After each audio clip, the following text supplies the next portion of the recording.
selamat pagi. Salam sejahtera bersama kami di Awani Pagi. Saya Nala Huda dan juga bertemankan rakan setugas Hafizi Rosli untuk membawakan kepada anda berita-berita tumpuan di astroawani.com. Seperti biasa, kami ada banyak perkembangan COVID-19 tapi sebelum kita lihat kes-kes positif dalam negara, kita lihat dahulu kes positif yang direkodkan di seluruh dunia yang mana kita lihat kepada statistik Johns Hopkins University telah pun mencecah lebih 4 juta kes positif COVID-19 di seluruh dunia dengan hampir 4.1 juta kes dicatatkan.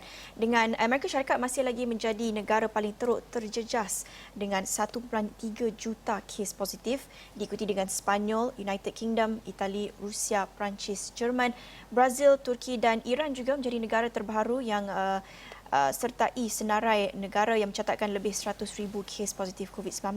Dalam masa yang sama, hampir 300,000 kematian akibat COVID-19 direkodkan juga, kini berada pada angka 282,000 dengan kebanyakannya dicatatkan di Amerika Syarikat, diikuti dengan United Kingdom.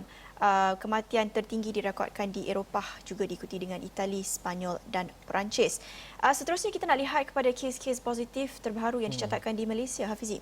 Dan kita seperti biasa setiap hari KKM akan membawakan sidang media ataupun akan mengeluarkan kenyataan mengikuti ataupun melihat kepada perkembangan terkini COVID-19 daripada jumlah kes baru dan juga jumlah kematian dan juga jumlah mereka yang telah pun sembuh. Dan jika sehingga semalam, sehingga pukul 12 tengah hari 10 Mei 2020, terdapat 67 kes baru dicatatkan dengan kes sembuh baru adalah sebanyak 96 kes sembuh, namun tidak ada kematian direkodkan sehingga semalam.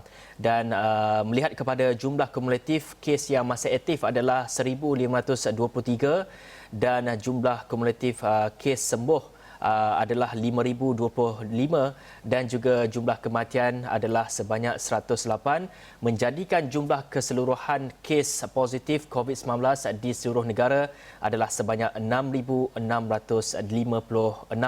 Dan itu melihat kepada statistik, melihat kepada kes baru dan juga kematian dan juga mereka yang telah pun sembuh di negara kita.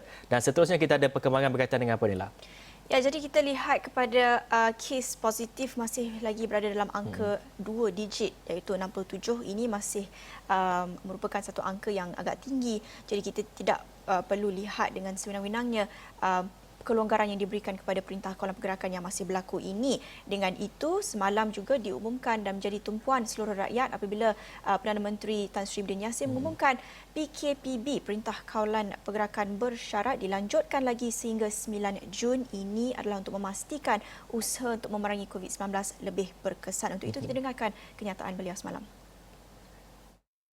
Justru atas nasihat Kementerian Kesihatan Malaysia dan Majlis Keselamatan Negara, saya ingin mengumumkan Perintah Kawalan Pergerakan Bersyarat atau PKPB yang berkuat kuasa hingga 12 Mei 2020 akan disambung lagi sehingga 9 Jun 2020, iaitu selama 4 minggu lagi.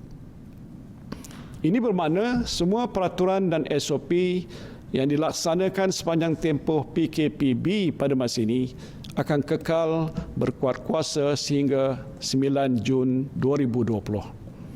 Sebarang perubahan mengenai peraturan, SOP ataupun senarai sektor yang dibenarkan beroperasi akan dimaklumkan daripada masa ke semasa.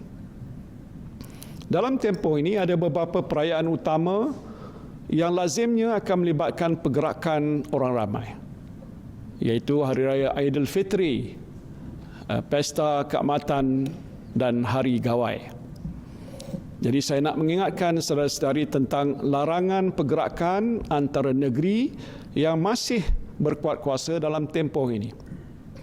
Ini bermakna, minta maaflah banyak-banyak dan saya mohon ampun demi untuk menjaga keselamatan dan kesihatan kita semua, perjalanan balik kampung merentas sempadan negeri untuk tujuan berhari raya tidak dibenarkan. Baiklah, jika semalam pengumuman khas daripada Perdana Menteri itu semestinya mendapat perhatian seluruh rakyat Malaysia, terutamanya bagi mereka yang akan menyambut perayaan Hari Raya Aidilfitri, saya kira pada 24 Mei nanti. Dan sebelum Hari Raya, nampaknya Perdana Menteri telah pun memohon maaf kepada semua. Selalu kita mohon maaf pada Hari Raya. Dan kali ini Perdana Menteri memohon maaf terlebih awal kerana kerajaan sendiri melarang untuk penduduk ataupun untuk masyarakat di seluruh Malaysia ini merentas negeri sepanjang musim perayaan masih berkuat kuasa. Dan ini dijelaskan sendiri oleh Perdana Menteri, iaitu larangan itu kekal berkuat kuasa sepanjang musim Hari Raya Aidilfitri, Pesta Keamatan dan juga Hari Gawai. 3 perayaan yang akan disambut dalam PKPB yang akan dilanjutkan ini sehingga 9 Jun nanti. Dan ini telah pun ataupun ini bagi memastikan ataupun bagi menjaga keselamatan dan juga kesihatan rakyat Malaysia. Dan bagaimanapun beliau berkata aktiviti menziarahi jiran dan keluarga yang berada dalam negeri yang sama dibenarkan dengan syarat mereka kekal mematuhi disiplin sosial dan normal baru dan tidak berhimpun melebihi 20 orang pada satu masa. Kita nak dengarkan apa yang dikatakan oleh Perdana Menteri ini. Ini tidak bermakna kita tak boleh menyambut perayaan Aidilfitri, Pesta Keamatan atau Hari Gawai. Ziarah menziarahi dibenarkan dalam kalangan jiran terdekat dan keluarga yang tinggal dalam negeri yang sama dengan had maksimum 20 orang pada satu-satu masa. Jadi tak perlulah buat jamuan besar-besaran ataupun rumah terbuka. Setiap keluarga hendaklah mematuhi SOP kesihatan seperti penjarakan sosial, pemakaian penutup mulut dan hidung dan amalan kebersihan kendiri seperti penggunaan hand sanitizer sepanjang sambutan perayaan ini. Dan pastikan rumah sentiasa bersih, basuh pinggan mangkuk, sudu garpu, periuk, belanga dan lain selepas digunakan untuk menjamu tetamu yang hadir.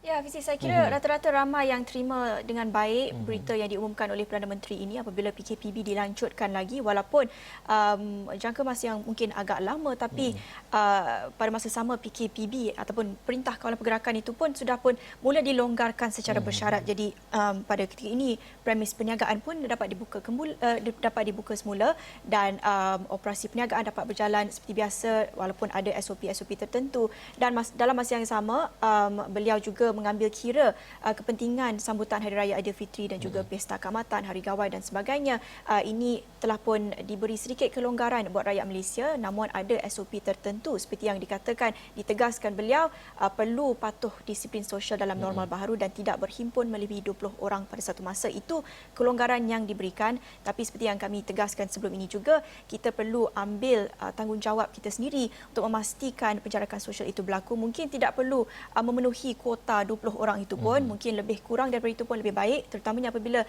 ziarah menziarahi ketika sambutan Hari Raya ini seringkali melibatkan golongan lebih berusia. Mungkin kita nak ziarah nenek atuk kita, tapi mereka lah merupakan golongan yang paling terjejas sekiranya terdedah kepada risiko jangkitan COVID-19 ini. Jadi kita perlu ambil kira faktor itu dalam pada masa yang sama kita menyambut Hari Raya Aidilfitri ini.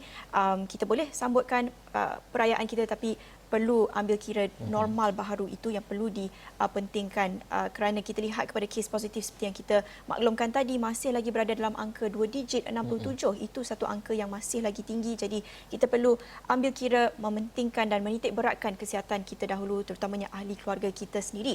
Tapi saya kira rata-rata seperti yang Perdana Menteri cakap juga, ramai yang terima secara baik, ramai yang juga meminta kerajaan untuk pertimbangkan pelanjutan PKPB ini. Katanya juga beliau juga berkongsikan satu berita baik, katanya dalam satu kajian yang dilakukan oleh sebuah agensi di Singapura, Malaysia berada di tangga keempat daripada 105 buah negara dari segi tahap kepuasan hati rakyat terhadap usaha kerajaan menangani COVID-19 ini. Ini melihat kepada usaha terutamanya daripada petugas Barisan Hadapan, Kementerian Kesihatan Malaysia, Ketua Pengarah Datuk Dr. Nur Hisham yang mendapat juga perhatian seluruh dunia, berita antarabangsa dalam usaha beliau untuk menangani memerangi COVID-19 ini. Jadi ini satu berita yang baik dan kita harap dengan sentimen dan naratif yang positif ini kita dapat sama-sama teruskan optimisme, teruskan semangat positif itu, sama-sama kita putuskan rantaian jangkitan COVID-19 itu. Dalam masa yang sama, Perdana Menteri juga menyentuh tentang satu isu yang dalam beberapa hari yang lepas ini hebat dibualkan di media sosial, iaitu mengenai bantuan prihatin nasional yang ramai kata orang tidak lulus permohonan mereka, dan ini diberikan alasan atas beberapa alasan yang mereka kata tidak tepat. Katanya ada sesetengah yang masih berdaftar, mempunyai syarikat dan sebagainya, namun syarikat itu telah pun tidak wujud ataupun mereka telah pun hilang pekerjaan. Ada yang kata pendapatan yang telah disenaraikan itu tidak tepat, tidak menggambarkan realiti sebenar pendapatan mereka. Jadi ini diambil kira, dan dengan itu kerajaan juga mengumumkan untuk melanjutkan tempoh rayuan BPN sehingga 31 Mei ini. Betul, dan jika kita dapat saksikan juga di samping membuat rayuan bagi pengguna ataupun bagi masyarakat semua yang gagal untuk mendapatkan bantuan prihatin nasional ini, mereka perlulah mengemukakan dokumen sokongan hilang pekerjaan dalam rayuan BPN itu. Dan ini jelas Perdana Menteri, ini jelas daripada Lembaga Hasil Dalam Negeri sendiri, iaitu kerajaan menerima aduan antara permohonan BPN yang ditolak adalah daripada pemohon yang telah kehilangan pekerjaan atau mengalami pengurangan pendapatan yang ketara baru-baru ini, dan bagi permohonan yang ditolak atas talian lain termasuk pemohon pasangan mempunyai syarikat yang berdaftar dengan SSM, mereka boleh membuat rayuan dengan mengemukakan dokumen sokongan yang menunjukkan jumlah pendapatan terkini. Tapi kita nak dengar dulu apa yang dikatakan oleh Perdana Menteri melihat kepada orang ramai boleh membuat rayuan sehingga 31 Mei ini bagi mereka yang gagal untuk mendapatkan bantuan prihatin nasional ini. Mengenai isu bayaran bantuan prihatin nasional, saya dengar ada rungutan daripada orang ramai yang gagal menerima bayaran ini atas pelbagai sebab. Antaranya ialah kerana maklumat yang diisi tidak lengkap. Ada juga permohonan yang ditolak kerana dalam rekod menunjukkan pendapatan melebihi syarat kelayakan. Tetapi mereka sebenarnya telah hilang pekerjaan dan hilang sumber pendapatan. Ada juga antara yang mohon adalah pelajar yang telah menerima bantuan BPN bagi kategori pelajar. Jadi permohonan mereka untuk mendapatkan bayaran BPN bagi kategori bujang pastinya ditolak. Saya tak berjanji semua rayuan boleh diluluskan. Tetapi mana-mana rayuan yang memenuhi syarat dan munasabah, insya-Allah boleh diluluskan. Hafizi, apabila saya lihat apa yang diumumkan oleh Perdana Menteri berhubung dengan BPN ini, saya kira apa yang saya boleh rumuskan adalah sebenarnya efektif juga apabila rakyat ini meluahkan keluhan mereka, rasa marah dan kecewa mereka menerusi media sosial. Sebenarnya kerajaan melihat dan juga mendengar apa yang disampaikan oleh rakyat ini. Jadi ada setengah pihak yang kata rakyat ni, netizen ni suka sangat komplain, tapi sebenarnya ada efek yang kita lihat, ada respons ataupun tindak balas yang kita lihat diambil oleh kerajaan melihat kepada keluhan yang disampaikan itu. Jadi mungkin agak efektif, dan ini kita lihat satu mungkin dinamik ataupun engagement yang agak positif antara kerajaan dan rakyat ketika dalam PKP ini. Dan bercakap tentang BPN, apa yang disarankan oleh pihak LHDN berhubung dengan rayuan, sekiranya anda ingin membuat rayuan itu, katanya pemohon boleh membuat rayuan bagi pertimbangan semula BPN dengan mengemukakan dokumen sokongan yang membuktikan kehilangan pekerjaan atau pengurangan pendapatan. Kata Ketua Pegawai Eksekutif LHDN dalam kenyataan semalam, kerajaan menerima aduan antara permohonan BPN yang ditolak adalah daripada pemohon yang telah kehilangan pekerjaan atau mengalami pengurangan pendapatan yang ketara baru-baru ini. Jadi antara cara untuk membuat rayuan ini adalah melalui email kepada LHDN. Anda boleh dapatkan email itu di astronomy.com ataupun rayuanbpn@hasil.gov.my atau hadir di mana-mana pejabat LHDN. Dan juga kalau seperti yang saya maklumkan tadi, sekiranya permohonan anda ditolak atas alasan lain, ini termasuk pemohon atau pasangan ada syarikat berdaftar dengan SSM, boleh juga membuat rayuan dengan mengemukakan dokumen sokongan yang menunjukkan jumlah pendapatan terkini. Ini antara perincian yang lebih jelas yang diberikan. Mungkin ramai ataupun sistem mungkin terlepas pandang sebelum ini. Jadi kita harap dengan apa yang telah disampaikan oleh orang ramai, rasa kecewa itu, kita harap sistem ini dapat ditambah baik dan juga lihat dengan lebih terperinci tahap pendapatan mereka yang lebih terkini. Seterusnya ada juga pengumuman lain yang dibawakan oleh Perdana Menteri semalam. Ini berhubung dengan solat berjemaah ataupun banyak lagi aktiviti keagamaan yang diperincikan oleh Perdana Menteri Hafizi. Dan kita nak bawakan ini satu lagi penjelasan daripada Perdana Menteri Tan Sri Muhyiddin Yassin, iaitu kerajaan melalui Jabatan Kemajuan Islam Malaysia JAKIM sedang memperhalusi prosedur operasi standard SOP untuk kebenaran bersolat jemaah di masjid dan juga surau, dan katanya SOP itu selepas SOP itu dimutamatkan, ia akan dipersembahkan kepada Yang di-Pertuan Agong dan Raja-Raja Melayu selaku Ketua Agama Islam Persekutuan dan Negeri-Negeri untuk diperkenankan, dan selepas selesai mendapat perkenan itu, jelas beliau lagi, barulah Kerajaan Persekutuan akan mengumumkan kebenaran itu kepada rakyat Malaysia. Dan jika kita lihat sebelum ini, nampaknya beberapa negeri telah pun membenarkan solat berjemaah di masjid, iaitu negeri Perlis, tapi hanya menghadkan kepada ahli jawatankuasa masjid saja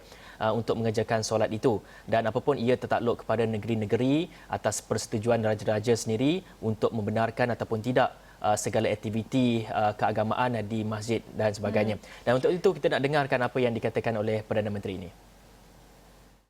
Saya tahu ramai umat Islam yang rindu untuk kembali ke masjid, terutamanya untuk mendirikan solat Jumaat, solat tarawih, solat 5 waktu dan sebagainya. InsyaAllah kita doakan keadaan akan bertambah baik. Tambahan pula telah banyak kawasan-kawasan hijau di seluruh negara.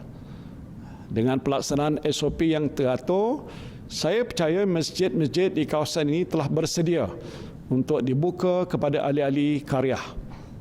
Berikan sedikit masa pada pihak berkuasa agama Islam untuk memperhalusi SOP yang berkaitan. InsyaAllah dalam masa terdekat ini kita boleh menunaikan ibadat kita dengan lebih sempurna dan syiar Islam akan bersinar semula.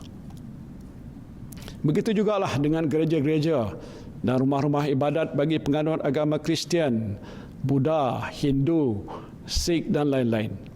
Kerajaan juga akan mengumumkan SOP tertentu untuk membolehkan saudara-saudari yang beragama bukan Islam mengerjakan ibadat di rumah ibadat masing-masing.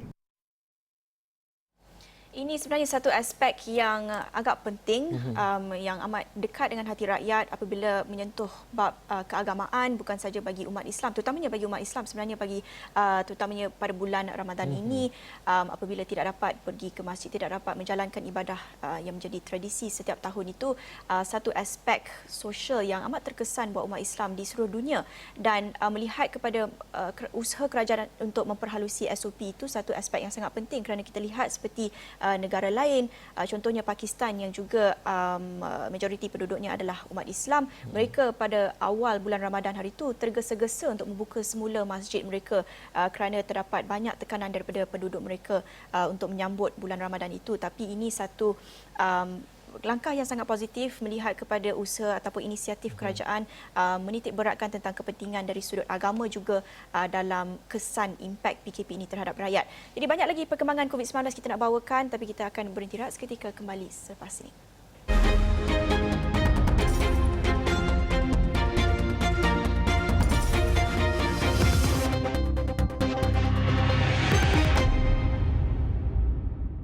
Bertemu kembali di Awani Pagi dengan banyak lagi perkembangan dalam negara dan juga luar negara berhubung dengan COVID-19, dan semalam kami dikabarkan mengenai satu PKPD yang dilaksanakan di sekitar Petaling Jaya, iaitu di Pasar Jalan Othman, diwartakan sebagai PKPD ke-8 diumumkan oleh Datuk Seri Ismail Sabri Yaakob pagi semalam, dan juga menyenaraikan jalan-jalan dan juga kawasan yang dikenakan dilaksanakan PKPD ini, dan ini melibatkan sekitar 2,900 penghuni kediaman dan juga premis perniagaan di sekitar kawasan itu. Ini susulan 26 kes positif COVID-19 yang didapati berpotensi memberi risiko penularan jangkitan di sekitar kawasan itu. Kita nak dengarkan kenyataan oleh Ketua Pemuda MCAPJ Lim Han Boon apabila turun ke Padang dan juga mendengar pandangan penduduk yang dikenakan PKPD ini di sekitar Pasar Jalan Othman. Kita dengarkan apa kata beliau. Okey, saya Ketua Pemuda bahagian Petaling Jaya. So, kita telah terima beberapa aduan pasal dalam ada 4 rumah orang tua. dia orang menghadapi masalah makanan dengan ubat. Lepas tu keluarganya telah menghubungi kita untuk mendapatkan bantuan seterusnya. So tadi kita telah pergi jumpa ke bilik gerakan dan bincang dengan bilik gerakan. Dia orang dah bagi satu nombor. Ada apa-apa kita nak teruskan call tu nombor. Kita yang tak bagikan masuk dalam. Kita tak bagikan kita masuk dalam. So ada apa-apa masalah sila hubungi bilik gerakan nombor tu. Lepas tu dia orang akan hantarkan dan pergi tolong yang secepat mungkin.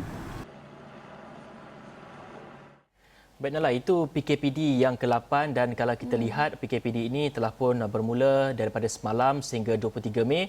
Jadi bagi mereka ataupun bagi penduduk yang terjejas dianggarkan sekitar 2,300 kalau tak salah saya 2,300 penduduk yang terjejas di kawasan itu. Mereka tidak dibenarkan untuk keluar daripada kawasan itu dan segala makanan akan diberikan oleh kerajaan dan juga ada juga NGO-NGO di peringkat parlimen dan sebagainya turut menyalurkan makanan. Jika semalam kita telah pun menghubungi ahli Parlimen Petaling Jaya sendiri melihat kepada usaha-usaha yang dijalankan beliau untuk memberikan atau untuk menyalurkan makanan kepada penduduk yang terjejas ini. Dan dalam masa yang sama, dalam kita memerangi pandemik COVID-19 ini, kita juga dimainkan dengan isu-isu politik yang tidak ada penghujungnya. Dan ini apabila terdapat usul-usul ataupun terdapat isu yang melibatkan kerana kita akan mendepani sidang Dewan Rakyat yang akan bermula pada 18 Mei nanti. Jadi terdapatnya beberapa isu ataupun usul undi tidak percaya kepada Perdana Menteri Tan Sri Muhyiddin Yassin iaitu melihat kepada persidangan Dewan Rakyat nanti. Dan ini satu pandangan daripada Majlis Pimpinan Tertinggi MPT Parti Pribumi Bersatu Malaysia Bersatu, Datuk Muhammad Rafiq Naizamuddin yang berkata usul undi tidak percaya kepada Perdana Menteri Tan Sri Muhyiddin Yassin tidak kena pada masanya. Di saat negara sedang berhempas pulas dalam berdepan cabaran COVID-19 dan katanya seluruh dunia termasuk Malaysia kini sedang bersatu hati mendepani cabaran sangat getir yang memerlukan kerjasama masyarakat tanpa mengira latar belakang dan perbezaan parti politik masing-masing dan katanya semua pihak harus mengetepikan kepentingan politik dan peribadi bagi kestabilan, ketenteraman dan juga keharmonian rakyat serta negara dan ini merupakan satu cabaran yang harus kita mendepaninya. Dan kalau kita lihat Dewan Rakyat sebelum ini menerima usul undi tidak percaya kepada Muhyiddin untuk dibawa ke mesyuarat pertama penggal ketiga Parlimen ke-14 yang akan bersidang pada 18 Mei ini. Hafizi, sebelum ni kita lihat kebanyakan cerita-cerita ataupun naratif di luar sana adalah berhubung dengan kepentingan ekonomi versus kepentingan kesihatan dan juga kepentingan untuk memerangi COVID-19. Itu menjadi naratif seluruh dunia, kepentingan ataupun keutamaan kerajaan-kerajaan seluruh dunia ketika ini. Namun apa naratif yang kita hadapi ketika ini adalah kepentingan politik pula dengan juga kepentingan memerangi COVID-19 itu. Namun saya kira apa yang kita perlu ambil kira juga adalah bagaimana kita tafsirkan kepentingan politik itu. Kerana pada masa sama ini juga satu laporan mengenai dengan PRK Don Chini contohnya. Kita tak boleh abaikan perkara ini kerana ini juga merupakan bukan saja kepentingan politik individu atau peribadi sebagainya, tapi ini adalah satu proses demokrasi dan satu proses ataupun proses politik yang amat penting dan bukan saja untuk politik secara pendirian dan sebagainya. Jadi ini satu laporan kita bawakan juga SPR dapatkan pandangan MKN, KKM untuk susun tata cara PRK Don Chini. Jadi bagaimana kita tafsirkan kepentingan politik itu agak penting.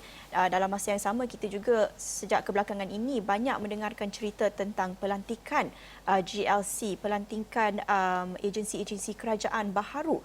Contohnya semalam kita juga terima berita mengenai Datuk Seri Idris Jusoh yang dilaporkan dilantik sebagai pengerusi Felda dan pengerusi Lembaga Pengarah Felda berkuat kuasa pada 1 Mei lalu. Ini laporan hanya malam semalam kita terima.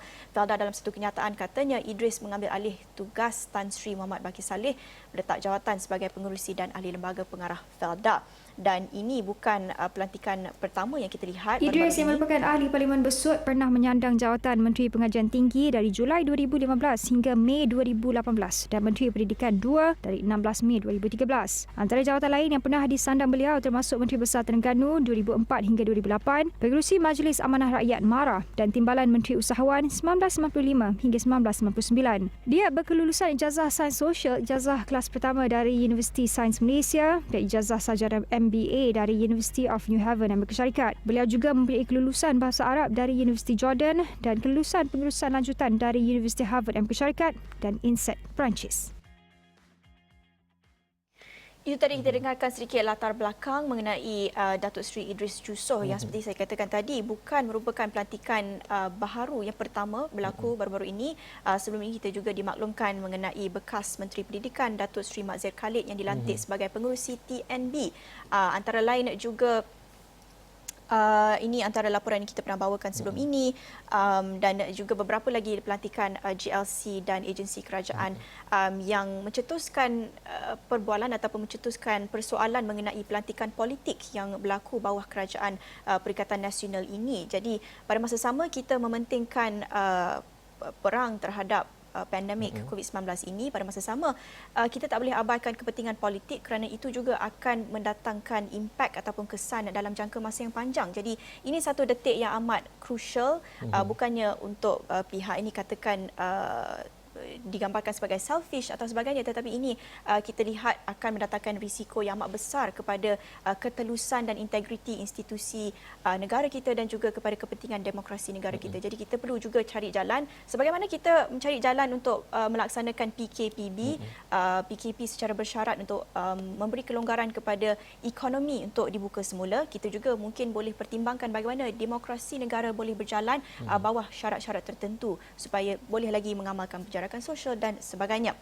Hafizi, jadi banyak lagi laporan di astroawani.com dan juga jangan lupa saksikan pada 8.30 nanti segmen khas Realiti Rakyat. Kita akan bawakan kisah-kisah rakyat ketika berdepan dengan pandemik COVID-19 ini.